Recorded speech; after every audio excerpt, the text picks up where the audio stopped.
Financial disclosures. If you are in a divorce in Colorado or even in a custody case, you have probably heard this term be used, and there's good reason for it. So in Colorado, we require, especially in divorces, because part of the process is to divide all of the finances, we need to know what the finances are first. So to get to that point where we can start the division process, each party is required to provide mandatory financial disclosures.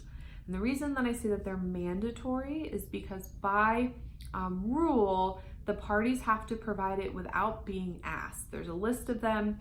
You can get a list of what those financial disclosures are on the court's website, but in general, it's anything you have a finance on. So if you got a house, you got to provide documentation on the house.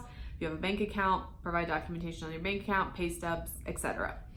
And they're mandatory because you have to gather those and provide them to your spouse without your spouse asking for them.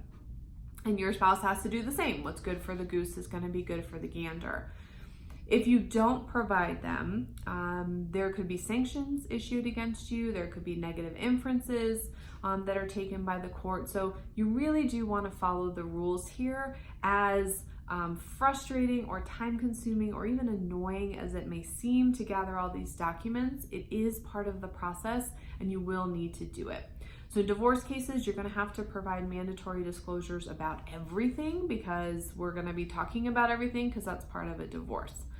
In custody cases, we don't really care about whether you own a house or rent, because at issue is not the house. You guys are not married. The two parents are not married. But there are going to be some financial issues, particularly around expenses for kiddos, the incomes of the parents. So those will be documentation that you'll need to provide, will be related to those topics that are actually at issue. Same thing's going to apply though in custody cases. You have to provide all of the mandatory financial disclosures without the other party asking. Now, if the other party does ask, that's even more of a reason to provide it. And if you don't provide it, the other party may have the option to file what's called a motion to compel, which lets the court know that you're not providing the documents that the court has said are mandatory to provide. So it's really something you're not going to get around. There's no backdoor that you can just avoid getting all of those bank statements together. So my advice is to just do it. Just get the statements together, look at the list of financial disclosures, start gathering everything up, and provide them to the other party as soon as you can. It will make the process a lot smoother. It will show your good faith that you are trying to do everything that you need to do, and hopefully will help facilitate an agreement if you show that you're not hiding the ball, you're laying everything out on the table, and you're trying to be as fair as possible.